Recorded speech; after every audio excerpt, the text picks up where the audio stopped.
No, gyerekek, megérkeztünk a helyszínre. Egy Jiu-Jitsu dojóban vagyunk, amit Thiago de Paula barátunk alapított és üzemeltet, és itt fogunk találkozni Thiagoval és Matyesszal, akik már ott gyakorolnak a mai adásra. Úgyhogy gyertek!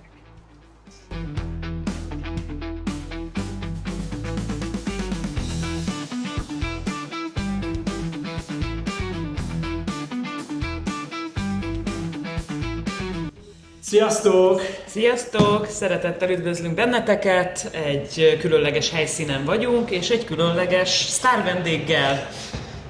Bizony, aki nem más, mint Matyesz, az én kisebbik fiam, akiről már beszéltünk az előző részekben, úgyhogy most itt van teljes életnagyságban, mind a 21 évével mellettünk, és a 73-74 kilójával most, ugye? Mostanában az vagyok, igen. Ezt azért Mostanában az. mindenkinek el kell mondani, hogy milyen súlyú. Igen, mert hát ugye nem véletlen vagyunk ezen a Én 50 fölött vagyok. Mármint súlyban is. Na Sacikám, mit akarunk kideríteni a Matyeszról? Na, Matyeszről először is én azzal kezdeném, ugye itt vagyunk Zürichben, és beszélünk arról, hogy te 2 évesen költöztél ide, tehát életed nagy részét itt töltötted már, de én először... Egész életemet. Az első 2 Magyarországon, Így van. és ott születtél Magyarországon. Igazából én kezdeném azzal, ami szerintem ilyen super funny, a neveddel. Hogy hát már a szüleid akkor is bolondok voltak, amikor nevet adtak neked, ugye? Mi a teljes neved, aki esetleg nem tudja, elmondanád? A teljes nevem az Mátyás Labussière.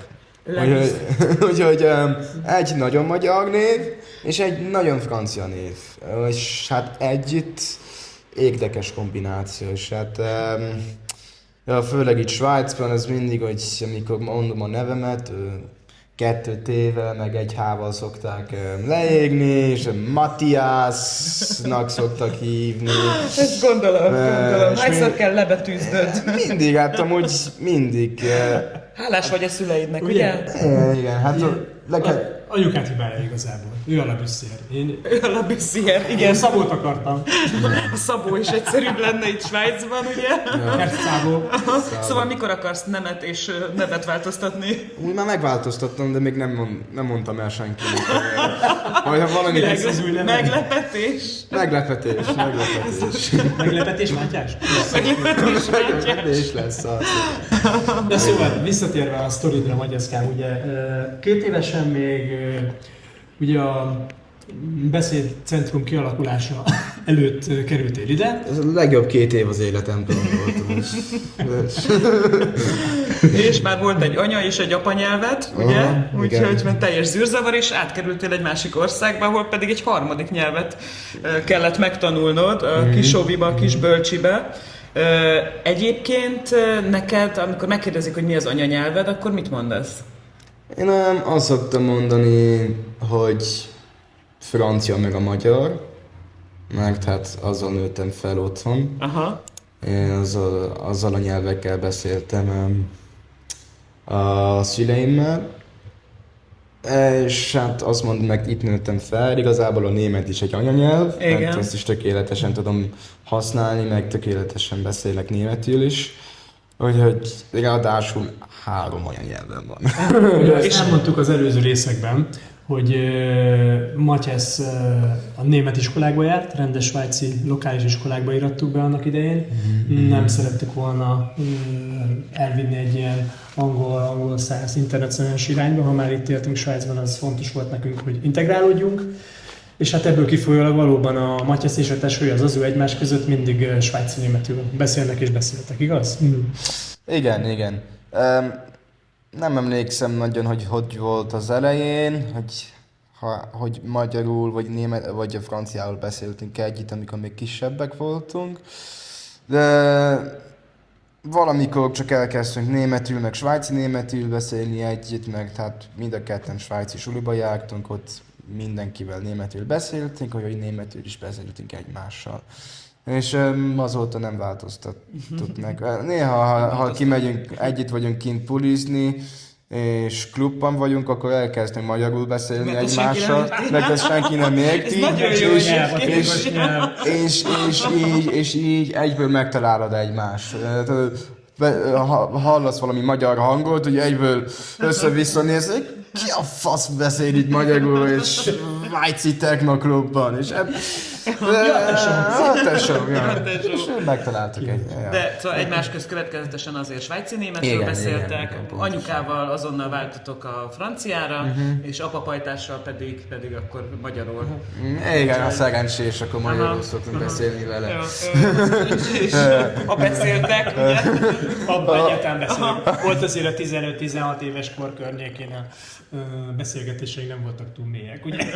Persze. És akkor angolul a suliban, meg még esetleg valami más nyelvet tanulsz, vagy szeretnél még tanulni? Hát mindig tanulok, persze.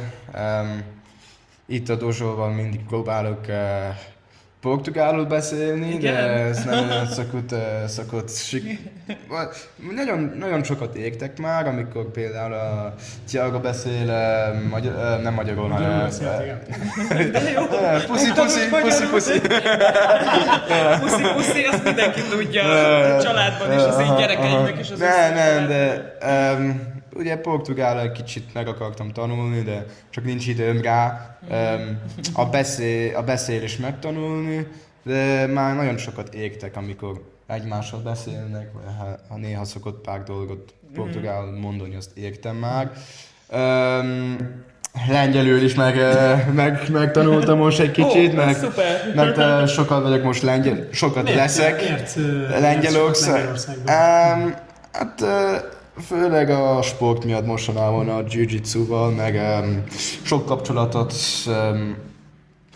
építünk most fel ott a jiu-jitsuval, meg business oldalon is vannak ott sok emberek, akik tudnak segíteni nekünk. És ja, most az egyik új edzőm, a Márius ugye lengyel, és hát igen, mert hogy akik még nem tudják, ezt nem mondtuk, a Matyász most tagja egy jiu-jitsu dozsónak, egy klubnak, amit egy brazil fiatalember, a Tiago de Paula vezet és alapított. Vele is lesz majd egy következő epizódunk, az ő élettörténetét is meghallgathatjátok. Itt ülünk az ő dozsójában egyébként, és itt beszélgetünk. Majd kövessétek be az Instagram oldalát, mert nagyon érdekes tartalmak vannak rajta. És hát a Matyász nagyon sokat meg mondhatni, ez a második családod, Matyász. De hogy is jött ez neked így? Hogy kicsit visszamegyünk az időben, ugye te kicsikorodban apukádnak köszönhetően úszni tanultál, úszni jártál, vízilabdázni jártál. Hogyan élted meg ezt az időszakot, és hogyan sodródtál bele a jiu-jitsuba például? Igen, ahogy apukám mondta, ez nem IKEA, hanem egy dozsó. Itt szoktam edzeni, de hogy sodroltam bele ebbe az egészbe? Egész életemben úsztam, meg vízilabdáztam, és azt is azért próbáltam profin csinálni, nem profin, de magas szinten csinálni, de itt Svájcban az mindig nehéz volt, mert embereknek kicsit más mentalitása van, és Na, az engem érdekelne, hogy erről még mesélnél egy kicsit részletesebben. Inkább elmennek a pedikúrba, mint edzésre. De Szó szerint fiúk is. Szó szerint a fiúk is, kb. Tehát nem volt meg bennük az oroszlán mentalitás. Nem, soha nem volt az meg bennük, és szerintem azért is egy kicsit a végén frusztrálódtam abba a sportba, meg nem voltam... Hány évig csináltad egyébként? Hát 8, biztos. Bátyáddal együtt? Jó Kb. 17 évig úsztam, aztán... Nem is vagy még annyi idős. Igaz, most hazudtam. Lebuktál. Lebuktam, Ezt meg kifütyüljük is. 8-10 évig vízilabdáztam szerintem, és nagyon jó edző volt, magyar edzőm volt. Ő is sokat segített az egészben, és ezért ő is megszerzett egy pár egy pár edzőtábor Magyarországban, elmentünk. Egy jó ugye. bulis Igen, időszak akkor volt egyébként. Bulis emlékszem időszak, én is. nagyon jó időszak volt a haverokkal, amikor kint voltunk Magyarországban. Barcelonában, nagyon jó. A Barcelona az nem volt annyira jó, mert tudod, egy hetig fostam, meg hánytam. Meg ellopták a telefonomat. Jó volt, De nagyon jó volt, mindenképp menjetek el oda. Ja. És aztán valamikor csak kicsit elegem volt ebből az egész vízilabdából, meg... Apukád mit szólt ehhez, hogy abba akarod hagyni? Gondolom, hogy Abszolút támogattuk benne. Igen? Tehát látszott rajta, hogy már nagyon frusztrálta. Igazából elkezdtek eredményeket elérni akkoriban, de nem jutottak fel a csúcsra. És az a pici hiányzott hozzá, hogy az egész csapat benne legyen. De minden nem is erről akarunk beszélni, hanem arról, hogy ebből kifolyólag, hogy érezted ezt a frusztrációt. Hogy fedezted fel a jiu-jitsu-t? Mert egyszer otthon nem beszéltünk róla, nem nézegettünk videókat róla. Neked hogy jött ez a kattanás? Ez amúgy nagyon érdekes sztoria az is. Ugye Ausztráliában voltunk, nem tudom, 5 éve, vagy 6 éve. 2019-ben, úgyhogy 6 éve voltunk Ausztráliában. És ott szörfözni akartunk, és elmentünk olyan szörfshop kávézóba, és a tulajdonosa, vagy szakács volt, nem is tudom, hogy mi volt ő pontosan ott, csak brazil csáva volt, aki ott dolgozott, vagy tulajdonos. Követtem az Instagramon. Én is. Elfelejtettem a nevét. George. Aha, vagy Jorge. Jorge. Igen. Kommentálni szokott, meg lájkolni szoktam még a posztomat, meg amikor látja, hogy a jiu-jitsuzok. Igen, és vele ugye elkezdünk kicsit beszélgetni, a Svájcból vagyunk, szörfdeszkát szeretnénk végelni, vagy menni, és aztán vissza tudjuk adni majd 2 hét után, és aztán csak elkezdtünk beszélni vele, és ahogy a brazil emberek szeretnek egy kicsit mindenről beszélni, az életekről beszélni, azt mondta, hogy hát ismeritek a brazilian jiu-jitsu-t, mindenképp kell csinálni. A Kelly Slaternek a fiák is azt csinálják, és a Kelly Slater amúgy a legnagyobb szörflegenda a világon, ha nem ismeritek, 50 éves kb, de még mindig világbajnokságokon indul, úgyhogy az kb. 30 éve, és azt mondta, mindenképp ki kell, és mi ott voltunk, igen, persze, igen, majd kipróbálja, persze. Ez így megragad benned? És ez, Jorge, hogy jiu-jitsu? és ez valahogy megragad bennem, hogy ez, nem tudom, érdekes. És aztán úgy volt, hogy minden nap én mentem suliba a itteni villamos vonattal, a Forspannal, és az itt ment mindig a dojo előtt. És ugye korábban nem itt volt most a dojo, ahol most vagyunk, hanem egy 500 méterrel arrébb, egy olyan garázsban, és csak egy olyan kis banner volt kint, olyan 3x1 méteres Try Brazilian Jiu-Jitsu. És akkor ott, hogy Matyez. Igen. És aztán az minden nap láttam, hogy kinéztem, ez érdekes, ez a Brazilian Jiu-Jitsu, ezt hallottam már valahol. És aztán rájöttem, ja igen, az a brazil Jorge csáva Ausztráliában mondta, hogy mindenképp próbáljuk ki. És aztán gondoltam, oksű. Ráírok erre a telefonszámra, és kipróbálom, és valamikor csak elmentem edzés, és elmentem suli után, és a rest is history. És a többi az történelem, a rest is history, és most itt vagyok, készítek a világbajnokságra 5 év után. Apa persze, ki is húzza magát, baromi büszke rá. Ami most lesz. Egy hónappal ezelőtt a lengyel nyílt jiu-jitsu bajnokságon bronzérmet szerzett a Matyesz. Az ő Instagramját is kövessétek be, baromi kemény videókat szokott föltenni, és nagyon impresszív az egész. Ja, attól függ, hogy ki hogy látja. Én, mint apa. Sok ember csak azt hiszi, hogy nagyon szeretek más emberekkel ölelgetni. Az egy más jellegű Instagram oldal lenne. Az OnlyFans-em, az is benne van a kommentben. Azt mindenképp kövessék. Azt még én sem láttam, biztos, hogy akarom. Szerintem mielőtt bereklámozod az OnlyFans oldaladat, búcsúzzunk el lassan. Még egy kérdés, Matyeszkám, azért itt ugye az elmúlt 19 évedet itt töltötted Svájcban. Mit mondanál erről az egész időszakról? Hogyan éled meg magad? Te minek érzed magad egyébként? Ugye magyar, francia, svájci gyökereid vannak, most már ugye az életed 90%-át itt töltötted. Ha megkérdezik, mi vagy?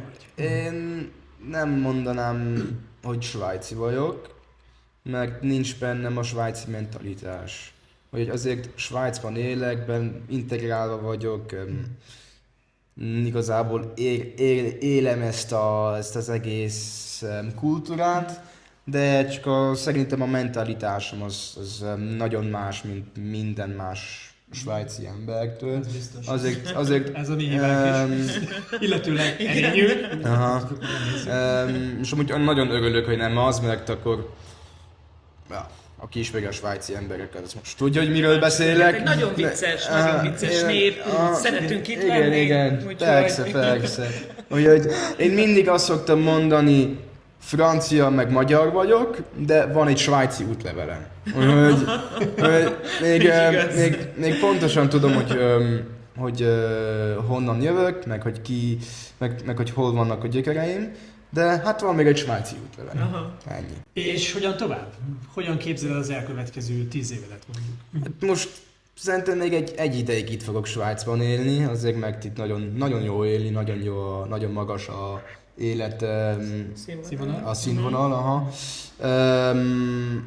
Úgyhogy itt most vannak egy pár projekteim, meg itt vannak a legjobb haverok, itt van a dozsója, a sport, és ja, most nem tervezed azt, hogy esetleg nem tervezem azt, hogy most fix elmegyek máshova. Ugye vannak egy pár projektek, hogy 1-2 hónapig kimegyek például Lengyelországba edzeni, vagy elmegyek Tájföldbe megtalálni a harmadik szememet, vagy... De ide jössz vissza! Hát megvan benned ez a nyitottság a világra. Igen, az bennem van, de... miatt is. Igen, persze. De a vicces svájci emberek miatt itt maradsz, ugye? Igen, pontosan ez. Legyetek ti is svájci vicces, Matyaszon! Nézzétek meg az előző epizódokban, van egy a svájci vicces sztorikról, mindenképp érdemes, majd belinkeljük ide. Igen, ott lesz majd egy link. És itt az OnlyFans. Jó van, hát ez szerintem szuper volt. Matyaszkám, köszönjük szépen, hogy rendelkezésünkre álltál. Persze. Sztorikat. Gyere máskor is.